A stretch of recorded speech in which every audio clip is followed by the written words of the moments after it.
வாங்க, முதல் பலி அப்படிங்கிற இந்த பயங்கரமான கதைக்குள்ள போகலாம். இதுல வர்ற ஒவ்வொரு திருப்பமும் உங்கள நடுங்க வைக்கும். கதைக்குள்ள போலாமா? யோசிச்சு பாருங்க, உங்க பொண்ணு உங்ககிட்ட வந்து அது இப்போ இந்த வீட்ல இருக்குன்னு சொன்னா எப்படி இருக்கும்? யாழ்னி சொன்ன இந்த ஒரு வரி ஒரு தாயோட வாழ்க்கைய தலகீழ மாத்த போகுது. இது வெறும் வார்த்தை இல்ல, வரப்போற ஒரு பெரிய விபரீதத்தோட முதல் அறிகுறி. சரி, தான் பொண்ணு இப்படி சொன்னதை கேட்டதும் அந்த அம்மா என்ன பண்ணாங்க? வாங்க பார்க்கலாம். கதை இப்போதான் ஆரம்பிக்குது.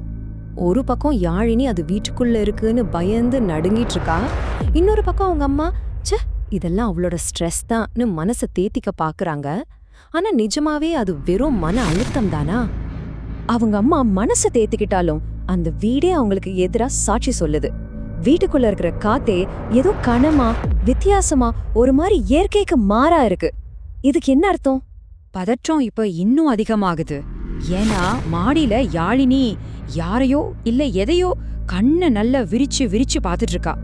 அவ கண்ணுக்கு மட்டும் தெரியறாது. என்னவா இருக்கும்? சரியா, அந்த நேரத்துல கதை அடுத்த கட்டத்துக்கு போகுது. மாடியில இருந்து ஒரு சத்தம் அம்மாவோட கவனத்தை திருப்புது. அந்த சத்தம் கேக்குது. டக். ஒரு நிமிஷம் அமைதி. அப்புறம் மறுபடியும் டக்.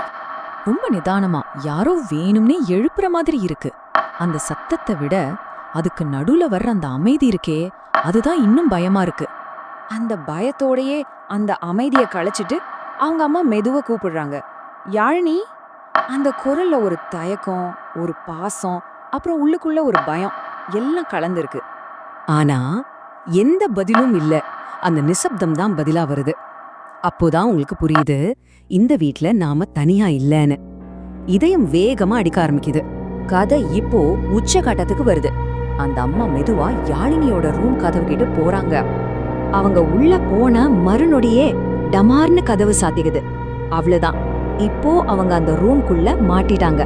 தப்பிக்க வழியே இல்ல. ரூம்குள்ள வேற யாரோ இருக்கிறத உணர்ந்ததும் அவங்க பயத்துல கத்துறாங்க, யாரங்கே? ஆனா இதுக்கு கிடைக்க போற பதில் அவங்கள இன்னும் நடுங்க வைக்க போகுது. சரியா அவங்களுக்கு பின்னால ரொம்ப கிட்ட ஒரு குரல் கேக்குது. அவளை தேடுறீங்களா? இது யாழினியோட குரல் மாதிரி இல்ல, ஏதோ ஒரு அந்நியமான ஜின்னன் ஒரு குரல். பயந்துகிட்டே அவங்க அம்மா திரும்புறாங்க. அங்க நிக்கிறதே யாழினிதான். ஆனா அவ கண்கள், ஐயோ, கண்ணுல வெள்ளையே இல்ல, கருவெளி மட்டுமே இருக்கிற மாதிரி மொத்த கண்ணும் கருப்பா இருக்கு. அது யாழினி இல்ல, வேற ஏதோ ஒண்ணு. அந்த உருவம் பேசுது, அம்மா நீங்க லேட். யாழினியோட குரல் தான், ஆனா அதுக்குள்ள இருந்து இன்னொரு குரலும் சேர்ந்து கேக்குது. இதுல ஒரு நக்கல் இருக்கு. அதாவது, நாங்க உனக்காக தான் காத்துட்டு இருந்தோம், இப்போ சரியா வந்து மாட்டிட்ட அப்படிங்கிற மாதிரி. அப்போ ரூமோட இருண்ட மூலையில இருந்து இன்னொரு 2 குரல் கேக்குது, தங்களை அறிமுகப்படுத்திக்கிற மாதிரி. கயல்விழி, தாரிணி. அடேங்கப்பா, அந்த ரூம்ல இன்னொரு 2 பேர் இருக்காங்க. ஆமா, மூளையில நின்னா அந்த 2 உருவங்களும் அதை உறுதிப்படுத்துது. இப்போ அந்த ரூம்ல இருக்கிறது யாழினியோட அம்மா மட்டும் இல்ல, அவங்களோட சேர்த்து இன்னும் 3 அமானுஷ சக்திகள். நிலைமை ரொம்ப மோசமாகிடுச்சு. அந்த அம்மா கத்தணும்னு முயற்சி பண்றாங்க, ஆனா தொண்டையில இருந்து சத்தமே வரல. பயத்துல அவங்க சத்தம் அவங்கக்குள்ளே உறைஞ்சு போயிடுச்சு. சரியா, அப்போ ரூம்ல இருந்த லைட் டக்குன்னு ஆஃப் ஆகுது. இருட்டு, முழுசா இருட்டு. அந்த பயங்கரமான ராத்திரி முடிஞ்சு அடுத்த நாள் காலையில வந்து பாக்குறவங்களுக்கு ஒரு அதிர்ச்சி காத்திருக்கு. யாழினியோட அம்மா தரையில செத்து கிடக்குறாங்க. அவங்க முகத்துல அப்படி ஒரு பயம். அந்த கடைசி நொடியில அவங்க எதை பார்த்தாங்களோ அந்த பயம் அப்படியே அவங்க முகத்துல உறைஞ்சு போயிருக்கு. ஒரு தாயோட கதை இங்க முடிஞ்சிருக்கலாம், ஆனா உண்மையான கொடூரத்தோட கதை இப்போதான் ஆரம்பிக்குது. நீங்க நினைக்கிற மாதிரி இது முடிவில்ல, இது ஒரு பயங்கரமான ஆரம்பம்.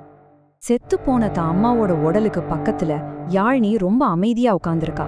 அவன் முகத்துல எந்த ஒரு உணர்ச்சியும் இல்ல. மெதுவா சொல்றான், இது துவக்கம்தான். அந்த வார்த்தையில இருக்கிற குளிர்ச்சி நடந்த எல்லாத்துக்கும் அவதான் காரணம்னு அப்பட்டமா காட்டுது. இப்போ நம்ம மனசுல வர்ற கேள்வி இதுதான், யாழினி இன்னும் மனுஷியா? பெத்த அம்மாவையே முதல் பலியா கொடுத்த அவ உண்மையிலே யாரு?